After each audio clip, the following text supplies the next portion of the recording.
अस्सलाम वालेकुम दोस्तों, कैसे हो? उम्मीद करता हूँ सभी लोग खैरियत से होंगे। My name is Rizwan. Welcome back to my another reaction video. दोस्तों, आज का हमारा वीडियो होने वाला है करबला टू अमेरिका द कोस्ताइनी जी का वीडियो। अगर आपको ओरिजिनल वीडियो देखना है तो वीडियो के डिस्क्रिप्शन में मैंने चैनल का नाम और वीडियो का लिंक मेंशन कर रखा है। आप जो अगर ओरिजिनल विजिट कर सकते हैं उसको देख सकते हैं। आइए शुरू करते हैं। कुरान की एक सूरत है सूरह रूम, जो उस जमाने की एक सुपर पावर के बारे में नाजिल हुई, द ग्रेट रोमन एम्पायर के बारे में। और सिर्फ यही नहीं बल्कि कुरान में बार बार ऑलमोस्ट हर जमाने के सुपर पावर्स डिस्कस किया गया है, जैसे कि जुल्करनैन, फिरौन, नमरूद। मतलब एज अ मुस्लिम अपने दौर के सुपर पावर्स को समझना एक बहुत ही इंपॉर्टेंट काम है। और आज हमारे दौर का सुपर पावर है America. America great again. We all know कि रसूलुल्लाह सल्लल्लाहु अलैहि वसल्लम की वफात के बाद उनके 4 अजीम खुलफा ने पहली बार मुसलमानों की इस छोटी सी एम्पायर को दुनिया का सबसे बड़ा सुपर पावर बनाया। लेकिन सिर्फ 30 साल के बाद ये खिलाफत राशिदा खत्म कर दी गई और मुसलमानों की ये एम्पायर एक खानदान बनु उमैया के कंट्रोल में आई, जिन्होंने आते ही इस इस्लामिक एम्पायर को आने वाले सालों में और भी ज्यादा बढ़ाया और इसकी एक स्ट्रॉन्ग इकोनॉमी भी बनाई। लेकिन इसी बनु उमैया के दूसरे बादशाह यजीद बिन मुआविया के दौर में इस्लाम की तारीख का सबसे दर्दनाक वाकया पेश आया, करबला, जिसमें यजीद की फौज ने रसूलुल्लाह सल्लल्लाहु अलैहि वसल्लम की फैमिली अहले बैत के बहुत सारे लोगों को बहुत ही बेरहमी से शहीद किया। करबला के वाक़ये के बाद अगले 70 साल तक उमैया खानदान से कोई भी बादशाह ना छीन सका और ये आराम से मुसलमानों की इस पूरी एम्पायर पर हुकूमत करते रहे। लेकिन इन 70 सालों में करबला का दुख मुसलमानों के दिलों से ना निकल सका और जैसे जैसे इस्लाम फैलता गया करबला का गम आहिस्ता आहिस्ता गुस्से में बदलने लगा। इसके अलावा एक मसला ये था कि बनु उमैया के दौर में सिर्फ अरबों की इज्जत थी और बाकी कौमों को कोई अहमियत नहीं दी जाती थी और उन्हें ऐसे ही ट्रीट किया जाता था जैसे आज अरब ममालिक में पाकिस्तानियों और इंडियंस को ट्रीट किया जाता है। आखिर 70 साल बाद बनु उमैया की इन्हीं गलतियों की वजह से लोग बनु उमैया के इतने खिलाफ हो गए कि एक और खानदान अब्बासी खानदान को मौका मिला कि वो बनु उमैया के खिलाफ बगावत कर सके। कहा जाता है कि अब्बासी खानदान के लोग हर शहर में जाकर वहाँ के लोगों को करबला के वाकयात की याद दिलाते थे, जिससे लोगों में बनु उमैया खानदान के लिए गुस्सा और भी बढ़ जाता था। आखिर अब्बासियों ने इसी गुस्से को यूज करके उमैया खानदान की हुकूमत को हमेशा के लिए खत्म कर दिया और इस तरह अब दुनिया में एक नई खिलाफत पैदा हुई, अब्बासी खिलाफत। इस अब्बासी खानदान के पहले खलीफा ने आते ही ये हुक्म दिया कि जहाँ भी उमैया खानदान का कोई भी बंदा नजर आए उसकी गर्दन उड़ा दी जाए, चाहे वो इस हुकूमत का हिस्सा हो या ना हो, किसी को भी नहीं छोड़ना। खलीफा के इस हुक्म के बाद अब्बासी फौज पूरे इस्लामिक एम्पायर में फैल गई और उन्होंने बनु उमैया के एक एक बंदे को ढूंढ ढूंढ कर मारना शुरू किया और इस तरह बनु उमैया के लाखों लोग मारे गए। लेकिन इस सब के बाद भी अब्बासियों का गुस्सा ठंडा नहीं हुआ। अब्बासी सीधा बनु उमैया के कैपिटल की तरफ गए क्योंकि उनके कैपिटल दमास्कस में बनु उमैया के सारे बादशाहों की कब्रें थी। तो अब्बासियों ने इन बादशाहों की डेड बॉडीज को उनकी कब्रों से निकाला और फिर उन्हें कोड़े मारकर आग लगा दी, सिवाय बनु उमैया के एक खलीफा के उमर बिन अब्दुल अजीज, जिनकी कब्र को अब्बासियों ने बिल्कुल ठीक ठाक रहने दिया। नाउ बनु उमैया खानदान के जो लोग बच गए उन्हें पता था कि अब यहाँ रहना इम्पॉसिबल है, तो वो इस इस्लामिक एम्पायर को छोड़कर वेस्ट की तरफ भागने लगे और अब्बासी खानदान इनका पीछा करने लगा। बनु उमैया पहले इजिप्ट की तरफ गए, फिर वहाँ से लिबिया, अल्जीरिया और आखिर मोरक्को तक पहुंचे, लेकिन यहाँ भी अब्बासियों ने इनका पीछा नहीं छोड़ा। अब उमैया खानदान के लोगों के पास कोई और ऑप्शन नहीं था, तो मजबूरन इस समंदर को क्रॉस करके स्पेन में एंटर हुए। स्पेन इससे कई साल पहले मुसलमान फतह कर चुके थे, तो बनु उमैया ने वहाँ के मुसलमानों से दोबारा स्पेन को फतह किया और अगेन वहाँ पर उमैया खानदान की एक नई हुकूमत बनाई और इस तरह मुसलमान जो अब तक एक ही खिलाफत के अंडर रहते थे पहली बार 2 एम्पायर्स में डिवाइड हो गए। यहाँ स्पेन में, जिसे उस जमाने में उंदलस कहा जाता था, उमैया खानदान ने इतनी जबरदस्त एम्पायर बनाई कि स्पेन आने वाले सालों में दुनिया की सबसे जबरदस्त कंट्री बनी और अगले 800 साल तक कोई भी मुसलमानों से स्पेन दोबारा नहीं छीन सका। लेकिन मुसलमानों की स्पेन पर 800 साल की हुकूमत के बाद अब स्पेन मुसलमानों के हाथों से हमेशा के लिए निकलने वाला था, क्योंकि मुसलमानों के स्पेन के पास 2 छोटी-छोटी क्रिश्चियन एम्पायर्स थी और ये दोनों अब तक हमेशा आपस में लड़ते रहते थे। लेकिन अब अचानक एक एम्पायर के बादशाह किंग फर्डिनेंड ने दूसरी एम्पायर की क्वीन इजाबेला से शादी कर ली और इस रॉयल शादी के बाद इन दोनों एम्पायर्स की दुश्मनियां खत्म हो गई और ये दोनों मिलकर मुसलमानों के खिलाफ एक यूनाइटेड एम्पायर बनी, जिसके बाद फर्डिनेंड और इजाबेला ने मिलकर मुसलमानों के स्पेन पर हमला कर दिया और लाखों मुसलमानों को शहीद करने लगे और मुसलमानों के साथ साथ यहूदियों को भी मारने लगे। स्पेन में क्रिश्चियंस ने मुसलमानों पर बहुत जुल्म किया, लेकिन वो जमाना आज की तरह नहीं था कि दुनिया में मुसलमानों का कोई पूछने वाला ना हो, क्योंकि जैसे ही स्पेन में मुसलमानों पर जुल्म शुरू हुआ उस वक्त के सुपर पावर उस्मानिया सल्तनत के बादशाह बयाज़िद ने अपनी नेवी को फौरन स्पेन की तरफ भेजा कि वो वहाँ के मुसलमानों और यहूदियों को बचाकर उस्मानिया सल्तनत की तरफ लाए और फिर स्पेन से आए हुए मुसलमानों और यहूदियों को ऑटोमन बादशाह ने खुद बहुत अच्छी तरह वेलकम किया और इन सबको अपनी एम्पायर उस्मानिया सल्तनत की सिटीजनशिप दी। इन सब लोगों को यहाँ वेलकम करने के बाद उस्मानिया सल्तनत के बादशाहों ने यूरोप के किए गए जुल्मों का बदला लेने के लिए उनके ट्रेडर्स पर एशिया और यूरोप के दरमियान सारे रास्ते बंद कर दिए। लेकिन यूरोपियंस इस सब के बाद भी अपने मिशन से पीछे नहीं हटे और आखिर साल 1492 में क्रिश्चियंस ने मुसलमानों को स्पेन से हमेशा के लिए निकाल दिया। बट वेट, इस सब का अमेरिका से क्या ताल्लुक है? ताल्लुक है 1492, जिस साल मुसलमानों को स्पेन से निकाला गया। एग्जैक्ट उसी साल 1492 में एक स्पेनिश बिजनेसमैन एक बहुत ही अजीब और यूनिक प्रपोजल लेकर बादशाह फर्डिनेंड और क्वीन इजाबेला के दरबार में हाजिर हुआ, जिसका नाम था क्रिस्टोफर कोलंबस। असल में उस्मानिया सल्तनत के बादशाहों ने यूरोप पर इतनी सख्त पाबंदियां लगाई थी कि अब यूरोप और एशिया के दरमियान सारे रास्ते बंद हो चुके थे, जिससे यूरोप के हालात बहुत खराब हो चुके थे, क्योंकि यूरोप एक बहुत ही सर्द इलाका था और वहाँ अपना कोई स्ट्रॉन्ग एग्रीकल्चर सिस्टम नहीं था और वहाँ की जमीन बहुत ही कम चीजें पैदा करती थी और यूरोप की सारी चीजें ज्यादातर चाइना और इंडिया से ही आती थी। लेकिन अब उस्मानिया बादशाह ने यूरोप पर सारे रास्ते बंद कर दिए थे और यूरोप के लिए अब इंडिया पहुंचना एक बहुत ही मुश्किल काम था, क्योंकि अब उन्हें इस छोटे से रास्ते के बजाय पूरे अफ्रीका को क्रॉस करके इंडिया तक पहुंचना था। और इस ट्रिप पर उनके बहुत ज्यादा पैसे खर्च होते थे, जिसकी वजह से यूरोप में महंगाई बहुत बढ़ चुकी थी और यूरोप के लोग बहुत ही गरीब हो चुके थे। और इंडिया तक पहुंचना यूरोप के लिए बहुत ही लाजमी था, क्योंकि इंडिया के स्पाइसेस, सिनेमन, काली मिर्च और लौंग जैसे मसाले दुनिया की सबसे इंपॉर्टेंट चीजों में से थे। सिर्फ अपने टेस्ट की वजह से नहीं, बल्कि ये मसाले उस दौर के मेडिसिन में भी यूज किए जाते थे। और मोस्ट इंपॉर्टेंटली, उस जमाने में दुनिया में फ्रिजेस और फ्रीजर्स नहीं थे, तो लोग इन्हीं मसालों को यूज करके खाने पीने की चीजों को खराब होने से बचाते थे। उस्मानिया सल्तनत की पाबंदियों के बाद अब यूरोप को इस छोटे से रास्ते के बजाय पूरे अफ्रीका को क्रॉस करके इंडिया तक पहुंचना पड़ता था। इस सफर पर उनका खर्चा भी बहुत होता था और बहुत सारी कश्तियां तबाह भी हो जाती थी। कोलंबस का प्लान ये था कि वो इंडिया की तरफ एक नया रास्ता ढूंढेगा, जिस रास्ते को उस्मानिया सल्तनत कंट्रोल नहीं कर सकेगी। और उसका ये आइडिया बादशाह और मलका दोनों को बहुत अच्छा लगा और इस तरह कोलंबस 3 कश्तियों के साथ पहली बार एक नई दुनिया की तरफ रवाना हुआ। और बरमुदा ट्रायंगल को क्रॉस करते हुए ऑलमोस्ट 36 डेज के सफर के बाद कोलंबस की कश्तियां एक आइलैंड तक पहुंची। कोलंबस ने इस आइलैंड पर पहुंचते वहां कुछ ब्राउन कलर के लोग दिखे, मतलब बिल्कुल हमारी तरह के लोग, और उसे लगा कि फाइनली हम इंडिया पहुंच चुके। इसीलिए कोलंबस ने वहां सारे लोगों को इंडियंस का नाम दिया। और कहा जाता है कि अपनी मौत तक कोलंबस यही समझता था कि ये सारे इलाके इंडिया ही है, बट ही वाज रॉन्ग। इससे कई साल बाद एक नए एक्सप्लोरर अमरीगो ने पहली बार यह ऐलान किया कि ये इंडिया नहीं बल्कि एक नई दुनिया है, और इसी अमरीगो की वजह से आज इन सारे इलाकों को अमेरिका कहा जाता है। कोलंबस के बाद स्पेन से लोग अमेरिका की तरफ आते गए और यहाँ के लोकल लोगों को मारकर अपनी एम्पायर बनाने लगे। इसीलिए आज भी अमेरिका में सबसे ज्यादा स्पेनिश जबान ही बोली जाती है। स्पेन के बाद जब बाकी यूरोप को भी अमेरिका की इस नई दुनिया का पता चला, तो फ्रांस, ब्रिटेन और पोर्चुगल ने भी अपनी आर्मीज अमेरिका की तरफ भेजी और इसे कब्जा करने लगे। नाउ यहाँ तक पिछले 1000 साल से मुसलमान ही दुनिया के सुपर पावर थे, उमैया, अब्बासी, उस्मानिया।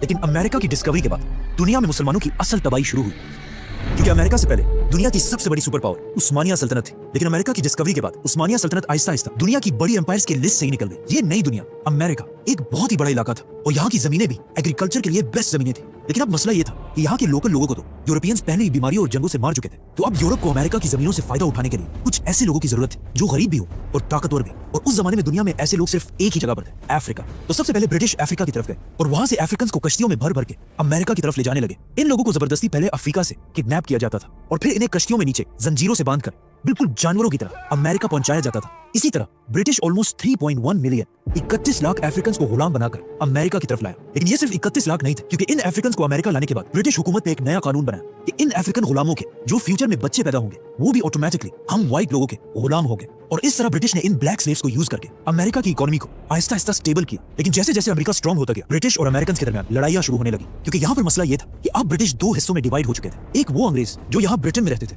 और दूसरे वो जो कोलंबस के बाद पिछले 300 साल से अमेरिका में आबाद हो चुके थे। तो अब ब्रिटेन के अंग्रेजों ने अमेरिका के अंग्रेजों को हुक्म दिया कि अमेरिका की जमीनों से जितने भी प्रॉफिट्स मिलेंगे वो सब हमारे कैपिटल लंदन की तरफ भेजे जाए। लेकिन अमेरिका के अंग्रेजों ने ऐसा करने से इनकार कर दिया। अमेरिकन की इस बगावत से ब्रिटिश को बहुत गुस्सा आया और उन्हें सबक सिखाने के लिए ब्रिटिश ने अमेरिका की हर चीज पर, चाय, टोबैको, कॉटन पर हैवी टैक्सेस लगाए, जिससे अमेरिकन ने आखिर ये फैसला किया कि अब हम इन ब्रिटिश के अंडर और नहीं रह सकते और अपने लीडर जॉर्ज वॉशिंगटन के साथ अपनी आजादी की जंग शुरू की। अब यहाँ पर एक बहुत बड़ा मसला था, क्योंकि जैसे ही अमेरिका की आजादी की जंग शुरू हुई, एट द सेम टाइम यहाँ से बहुत दूर ब्रिटिश की एक दूसरी कॉलोनी इंडिया के एक अजीम लीडर ने भी अपनी आजादी की जंग शुरू की और इस लीडर का नाम था टीपू सुल्तान। तो अब ब्रिटेन के पास 2 ऑप्शन थे कि या तो अपनी पूरी फौज के साथ इंडिया को बचाया जाए और या अमेरिका को। तो आखिर ब्रिटिश लीडर्स ने यह फैसला किया कि ज्यादा फौज अमेरिका नहीं बल्कि इंडिया भेजी जाए, क्योंकि उस जमाने में अमेरिका की इंडिया के सामने कोई हैसियत नहीं थी। तो अब जब ब्रिटिश की ज्यादा अटेंशन इंडिया की तरफ थी, तो अमेरिका के लीडर जॉर्ज वॉशिंगटन ने कुछ ही दिनों में अपनी आजादी की जंग जीत गए और इस तरह पहली बार अमेरिका एक आजाद कंट्री बनी। ब्रिटिश एम्पायर अमेरिका को तो खो चुकी थी, लेकिन इससे उनकी ताकत पर कोई बड़ा फर्क नहीं पड़ा, क्योंकि अमेरिका को खोने के बाद ब्रिटिश ने इंडियन लीडर टीपू सुल्तान को मारकर पूरे इंडिया पर अपनी हुकूमत बनाई। ये सब कुछ आज से 250 साल पहले हुआ था। 250 साल जब एक तरफ पूरी दुनिया में बादशाह और मलकाओं की हुकूमत थी, लेकिन यहाँ अमेरिका में उनके पहले प्रेसिडेंट जॉर्ज वॉशिंगटन ने पहली बार एक प्रेसिडेंशियल सिस्टम बनाया, जिसमें अमेरिकन का कोई बादशाह नहीं था और उनका प्रेसिडेंट भी सिर्फ 8 साल ही हुकूमत कर सकता था। और इस रूल को हमेशा कायम रखने के लिए अमेरिका के पहले सदर जॉर्ज वॉशिंगटन ने 8 साल बाद अपनी पोस्ट छोड़ दी। हालांकि उन्हें ऐसा करने की कोई जरूरत नहीं थी, क्योंकि उस वक्त वो अपनी पावर के पीक पर थे, लेकिन उनकी इस कुर्बानी की वजह से आज तक अमेरिका का एक प्रेसिडेंट भी इस रूल को तोड़ नहीं सका। और इसके साथ ही दुनिया का सबसे बेहतरीन मेरिट का सिस्टम बना,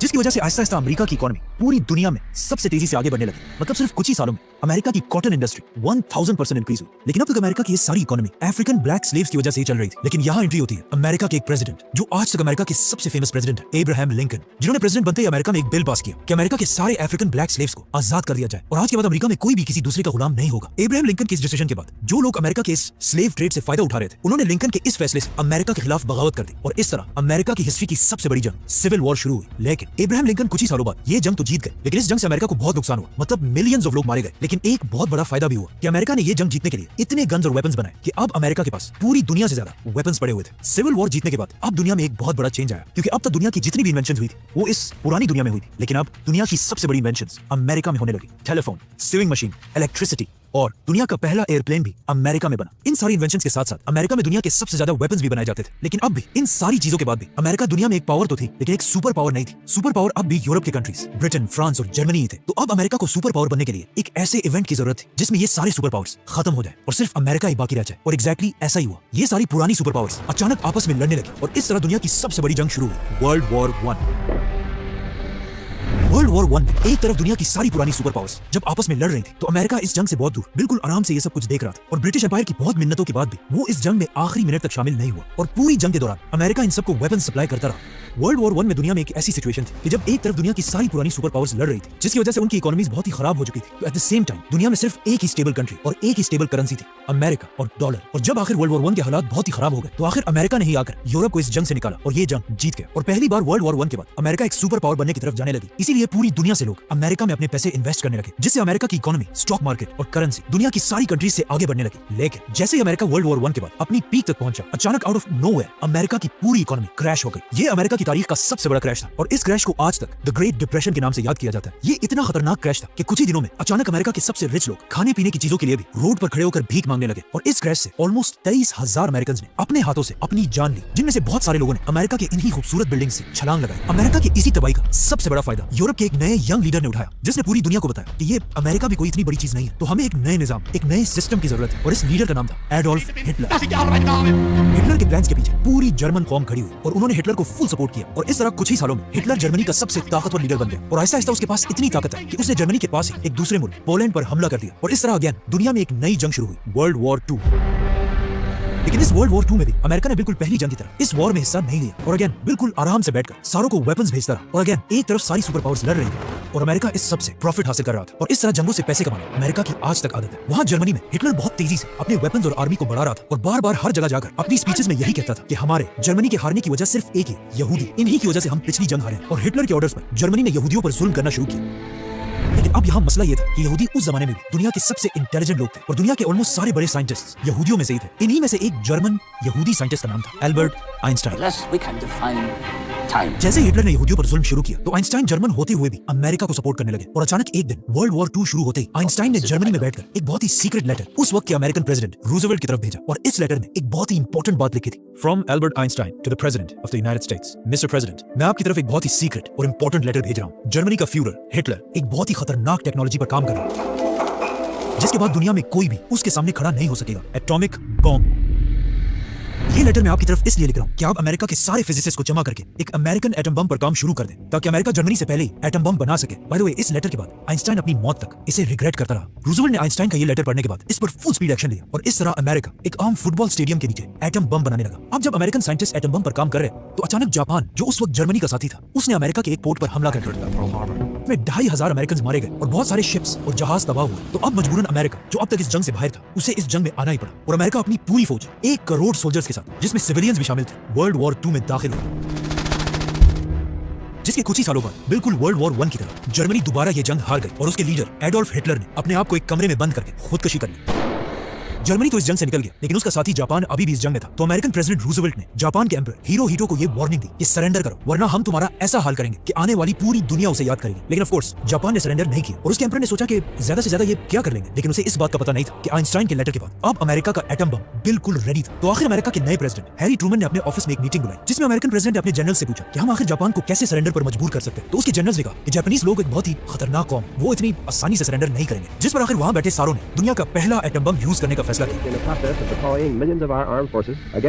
तो आखिर अमेरिका के एक आइलैंड से पॉल अपने जहाज पर एटम बम लेकर जापान की सिटी हिरोशिमा की तरफ रवाना हुआ। ये जहाज हिरोशिमा एग्जैक्ट 8:15 बजे पहुंचा, जिस वक्त इस सिटी के सारे बच्चे अपने स्कूल और बड़े अपने कामों पर जा रहे थे। और एग्जैक्ट इसी टाइम पर पॉल ने एक बटन दबाया और एटम बम को जहाज से फेंक दिया। ये एटम बम 44 सेकंड्स तक हवा में गिरता रहा, व्हिच मींस कुछ लोगों ने जरूर इस एटम बम को देखा होगा। जमीन तक पहुंचने से पहले अचानक आसमान में एक लाइट आई और विदिन अ सेकंड 70,000 लोग खत्म हो गए। अब जब जापान ये पता ही लगा रहा था कि उसके साथ हुआ क्या, तो अचानक सिर्फ 3 दिन बाद अमेरिका ने जापान के दूसरे शहर नागासाकी पर भी एक और एटम बम गिरा दिया।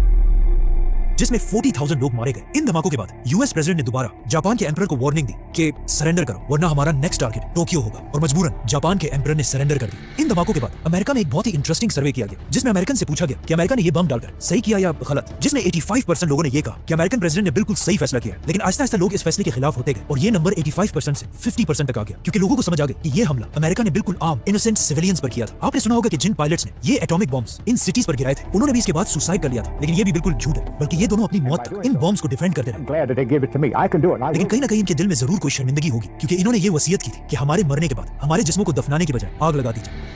वर्ल्ड वॉर 2 के बाद अब पूरी दुनिया ने अमेरिका की ताकत को देख लिया था और अब अमेरिका एक सुपर पावर बन चुका था और अमेरिका की इकोनॉमी डॉलर फुल पावरफुल हो चुकी थी, जिसके बाद अमेरिका ने यूएन बनाकर अपनी ताकत और भी मजबूत की और अमेरिका पहली बार दुनिया का वाहिद सुपर पावर बना और दुनिया की सारी कंट्रीज ने अमेरिका के सामने अपना सर झुका दिया सिवाय एक कंट्री के। अब दुनिया का सुपर पावर वही रह सकता था जिसके पास दुनिया में सबसे ज्यादा एटम बॉम्ब्स हो। तो सोवियत यूनियन ने अमेरिका के सिर्फ 4 साल बाद अपना एटम बम बनाया और इस तरह वो अमेरिका को डायरेक्टली चैलेंज करने लगा और दुनिया में सुपर पावर बनने की एक नई रेस शुरू हुई। सुपर पावर बनने की ये रेस शुरू तो वेपन्स और एटम बम से हुई थी, लेकिन आहिस्ता आहिस्ता ये रेस इन दोनों मुल्कों के हर चीज में फैल गई, चेस, स्विमिंग, ओलंपिक्स और इवन साइंस, क्योंकि दुनिया का पहला शख्स जब सोवियत यूनियन से पहली बार स्पेस की तरफ गया तो अमेरिका ने उनसे जीतने के लिए नासा को इतनी फंडिंग दी कि अमेरिकन साइंटिस्ट नील आर्मस्ट्रांग चांद तक पहुंच गया। दुनिया के सारे छोटे छोटे मुल्क भी इन दोनों सुपर पावर्स में एक ही साइड लेने लगे, जैसे कि नॉर्थ कोरिया सोवियत और साउथ कोरिया ने अमेरिका का साथ दिया, पाकिस्तान ने अमेरिका और चाइना ने सोवियत का साथ दिया। इंडिया इस जंग में मोस्टली न्यूट्रल ही था, जो उनका बहुत ही जबरदस्त डिसीजन था, क्योंकि जिन कंट्रीज ने उस जमाने में इन सुपर पावर्स का साथ दिया था वो आज तक वन वे और द अदर इन्हीं कंट्रीज के गुलाम। अमेरिका और सोवियत के दरमियान इस रेस में पहले तो लड़ाई बहुत सख्त थी, लेकिन आहिस्ता आहिस्ता अमेरिका की स्ट्रॉन्ग इकोनॉमी के सामने सोवियत खड़े नहीं हो सके और आखिर इस 40 साल की कोल्ड वॉर के बाद 1991 में सोवियत यूनियन टूट गया और अगेन एक बार फिर दुनिया का वाहिद सुपर पावर अमेरिका बना। अगर देखा जाए जब पिछली सदी शुरू हुई 1900s में तो दुनिया में बहुत सुपर पावर्स थे, ब्रिटिश एम्पायर, फ्रांस, जर्मनी, उस्मानिया, रशिया, लेकिन उस सदी के खत्म होते दुनिया का सिर्फ एक ही सुपर पावर बाकी रहा, America. There is the United States of America. लेकिन नई सदी शुरू होते अमेरिका के सबसे tallest towers world trade centres पर हमला किया गया। तो दोस्तों ये थी यूएसए की पूरी कहानी। वीडियो आपको समझ में आया हो, अच्छा लगा हो तो वीडियो को लाइक और चैनल को सब्सक्राइब कर देना, बेल आइकन को प्रेस कर देना ताकि आपके पास ऐसी ही इंफॉर्मेटिव वीडियो पहुंचती रहें।